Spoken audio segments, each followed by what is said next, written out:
You are watching The Quiet War, a series dedicated to unearthing the stories of World War II heroes history forgot. These are not the names etched into every textbook, nor the faces plastered on propaganda posters. These are the individuals whose extraordinary courage and unwavering spirit shaped the course of history, yet remained largely unsung.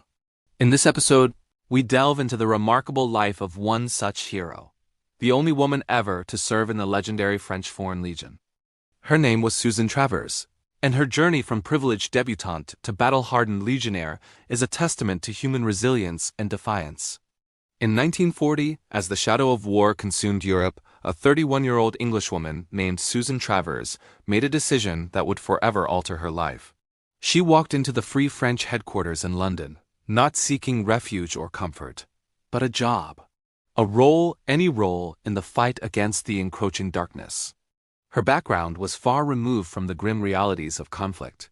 She was not a soldier, nor had she ever envisioned herself as one. Susan Travers was a debutante, raised in the lap of luxury, educated in the finest schools of Switzerland, and accustomed to a life of leisure. Yet when France, the nation she loved, fell under Nazi occupation, she could not stand idly by. She crossed the English Channel, leaving behind her comfortable existence, and volunteered for service. Her initial roles were conventional for a woman in wartime. They made her an ambulance driver, ferrying the wounded from the front lines, witnessing the brutal cost of war firsthand. Then she became a nurse, tending to the injured, offering comfort amidst the chaos. But Susan Travers was not content with the periphery of the conflict. Her spirit yearned for more direct involvement, a deeper contribution. Her determination led her to North Africa, a vast, unforgiving theater of war where the Free French forces were locked in a desperate struggle. It was there, amidst the swirling sands and the constant threat of enemy fire, that she met the man who would irrevocably change her life. This man was General Koenig, the formidable commander of the legendary French Foreign Legion. The Legion was an institution unlike any other, an all-male unit, a melting pot of volunteers from every corner of the globe. These were hard men, forged in the crucible of countless campaigns, renowned for their tenacity and their unparalleled skill as desert fighters. Koenig was their undisputed leader, a figure of immense authority, tough as nails, brilliantly strategic, and utterly without fear. He embodied the very spirit of the Legion. Koenig, however, had a pressing need. He required a driver, not just any driver, but someone exceptional. Someone who possessed an unshakable nerve, who wouldn't succumb to panic when the bullets began to fly, when the world around them erupted in violence. He needed someone with an innate sense of direction, capable of navigating the featureless desert by the stars alone when the vehicle's headlights had been shot out. It was a role demanding courage, skill, and an almost reckless disregard for personal safety. Susan Travers, with her quiet resolve, volunteered for this perilous position. For the next 2 grueling years, Susan Travers became Koenig's shadow, his indispensable companion, driving him across the vast, treacherous expanse of North Africa. Their journeys were fraught with peril. They endured sandstorms so thick and blinding that visibility was reduced to zero. They navigated through German ambushes, moments of sudden, terrifying violence where the only viable option was to floor the accelerator. They drove through the aftermath of battles, where death was a constant, tangible presence, often just a tire puncture away from stranding them. Each day was a test of endurance, a gamble with fate. The Legionnaires, a brotherhood of hardened warriors, quickly came to respect and admire her. They affectionately called her La Miss, a title that conveyed both respect and a certain protective fondness. She was an anomaly, the only woman in a unit numbering in the thousands, yet she earned her place through sheer grit and unwavering loyalty. They protected her, recognizing her invaluable contribution and her unique vulnerability. In turn, she drove for them, her hands steady on the wheel, her eyes scanning the horizon, her courage matching their own. It was a symbiotic relationship, built on mutual trust and shared danger. Susan lived every single day with a chilling awareness of the profound dangers she faced. She knew, with absolute certainty, that if she were ever captured by the enemy, her fate would be swift and brutal. She would not be treated as a soldier, afforded the protections of the Geneva Convention.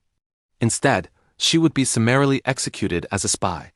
The rules of war, as understood by the Axis powers, simply did not accommodate women in such roles. Her very presence was an act of defiance. Then came Bir Hakeim. The name itself resonates with the echoes of desperate heroism. In May 1942, this tiny, isolated desert outpost in Libya became the focal point of an epic struggle. It was held by a force of approximately 3,700 Allied soldiers, predominantly French Foreign Legionnaires, who had dug in against overwhelming odds. Surrounding them, a vast and relentless enemy force of 30,000 Germans and Italians, commanded by the legendary Desert Fox, General Erwin Rommel. The Axis forces brought to bear their full might: tanks, artillery, and overwhelming air power, intending to crush the defenders swiftly. For 16 agonizing days, the Legionnaires held their ground. They endured relentless bombardment, constant attacks, and the brutal conditions of the desert. Water was scarce, sleep was a luxury they could ill afford, and reinforcements were a distant hope. Rommel himself, recognizing the extraordinary tenacity of the defenders, extended an offer of surrender, a rare gesture from such a formidable adversary. But General Koenig, embodying the indomitable spirit of the Legion, refused. He knew the strategic importance of Bir Hakeim, tying up Rommel's forces. On the night of June 10, 1942, the order finally came: breakout. It was a desperate gamble, a last-ditch attempt to escape the tightening noose. At the stroke of midnight, under the cloak of darkness, the Legionnaires were to slip through enemy lines, navigating treacherous minefields. General Koenig climbed into his staff car, his face grim with the weight of command. Susan Travers, without hesitation, took her place behind the wheel. His instructions were stark, reflecting the gravity of the situation: drive fast. Don't stop for anything. It was an order that would demand every ounce of her skill and courage. She drove. The desert, usually silent and vast, exploded into a maelstrom of fire and noise. Mines detonated with terrifying force. Machine guns chattered incessantly, spitting streams of deadly lead. Artillery shells screamed overhead, raining down destruction. Cars ahead of them, caught in the inferno, hit mines and vanished in blinding fireballs, their occupants instantly consumed. Bullets punched through the doors and chassis of their own vehicle, a constant terrifying reminder of their vulnerability. Yet through it all, Susan Travers kept her foot pressed firmly on the accelerator, her focus absolute, her will unyielding. She later recounted the experience in her memoir. "I just drove. I didn't think. If I had thought, I would have stopped. So I didn't think." It was a primal act of survival, a triumph of will over terror. Her singular focus was to get Koenig and her comrades through no matter the cost. After 4 harrowing hours of relentless driving through the chaos, they finally reached British lines, emerging from the nightmare of the breakout. Of the 3,700 brave souls who had begun the desperate escape, approximately 2,700 made it. 1,000 men had been lost, a grim toll of a brutal battle. Among the survivors, Susan Travers stood alone, the only woman to have endured the siege of Bir Hakeim and driven through the inferno of the breakout. Her survival was a miracle, her courage an inspiration. The experience of Bir Hakeim left an indelible mark on Susan Travers. It was a trauma so profound that she never spoke of it, not for 50 long years. The memories were too raw, too painful to articulate. When she finally broke her silence in her memoir published decades later, she confessed the enduring impact. "I still hear the explosions in my dreams." After the war concluded, Susan Travers faced another battle, one against entrenched tradition and rigid rules. She wanted to remain in the Legion, to continue serving alongside the men she had fought with, the men who had become her family. But the French Foreign Legion, by its very nature, did not accept women. It had never accepted women in its long and storied history.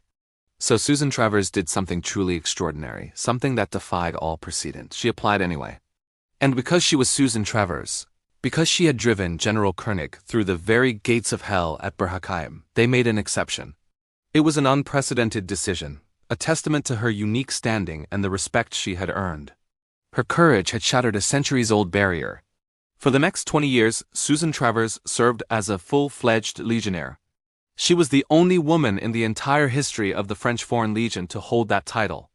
When curious outsiders or new recruits inquired about her presence, the standard, almost reverent reply was simply, "She's with the general." It was a phrase that encapsulated her unique status, her unbreakable bond with Koenig, and the unspoken understanding of her extraordinary journey.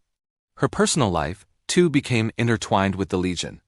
She married a legionnaire, a man who understood the unique world she inhabited.